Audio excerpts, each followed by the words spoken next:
The Devil's Footprints. On the night of February 9th, 1855, after a light snowfall, a series of hoof-like marks appeared in the snow. These footprints, measuring 1.5 to 2.5 inches wide and 8 inches apart, continued throughout the countryside for a total of over 100 miles, and although veering at various points, for the greater part of their course followed straight lines. Houses, rivers, haystacks, and other obstacles were traveled straight over, and footprints appeared on the tops of snow-covered roofs and high walls which lay in the footprints' path, as well as leading up to and exiting various drain pipes of as small as a 4-inch diameter. There were also rumors about sightings of a devil-like figure in the Devon area during the scare. Many townspeople armed themselves and attempted to track down the beast responsible without success. Recently, on the night of March 12, 2009, more strange marks, corresponding to those left in 1855, were found again in Devon. Jeff. In September 1931, the Irving family claimed to hear persistent scratching and rustling noises behind their farmhouse's wooden wall panels.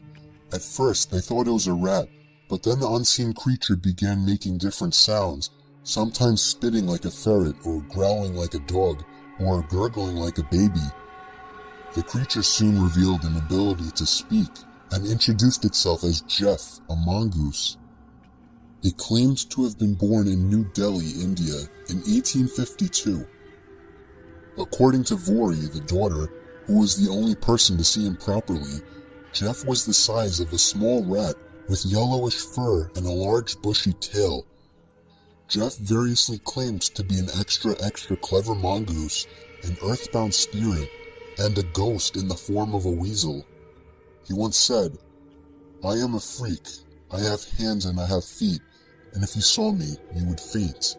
You'd be petrified, mummified, turned into stone or a pillar of salt."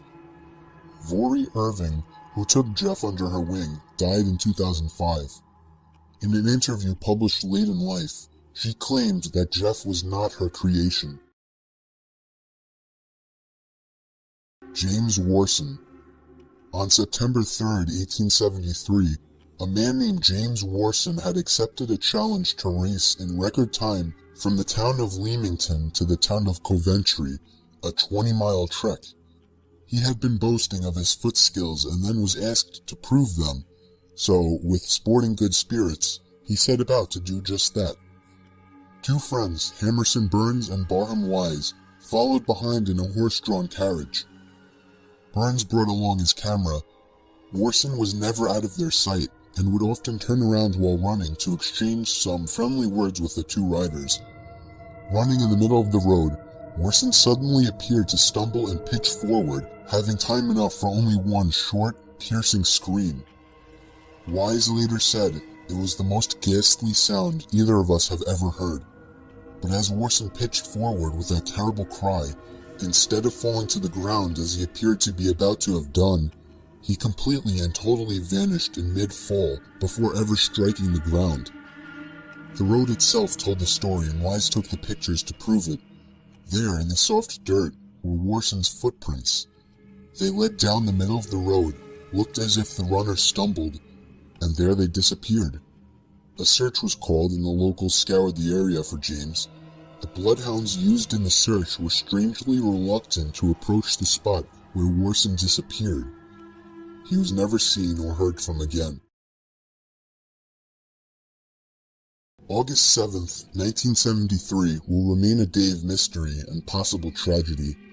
Several people in New Mexico that day, using CB radios, heard the disturbing cries for help from a little boy. He said his name was Larry, and that he was trapped in a red and white pickup truck. He was with his father, who he thinks had a heart attack and was dead.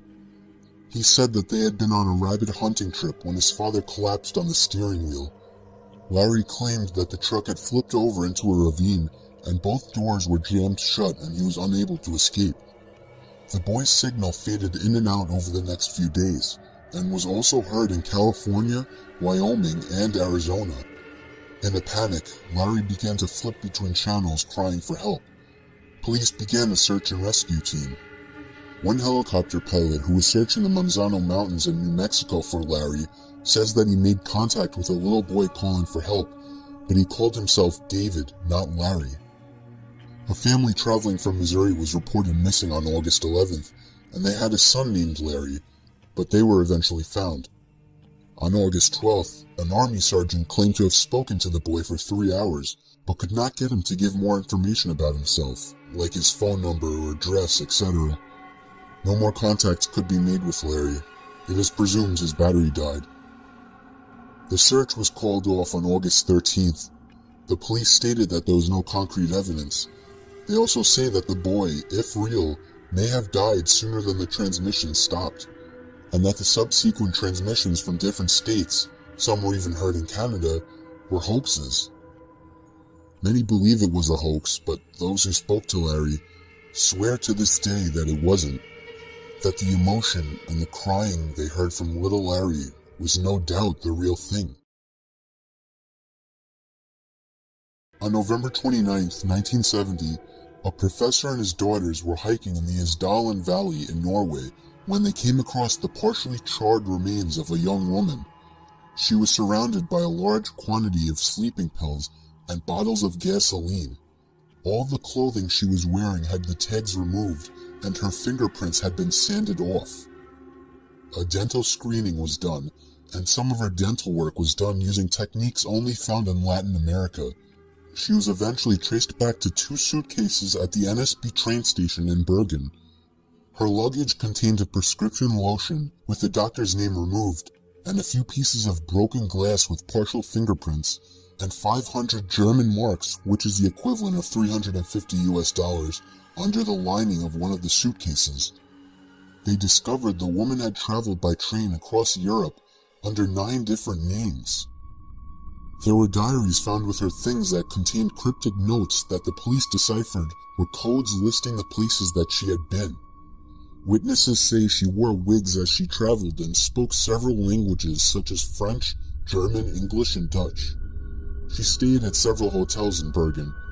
After checking into each, she would change rooms several times, always requiring a balcony, and would always order porridge with milk for room service.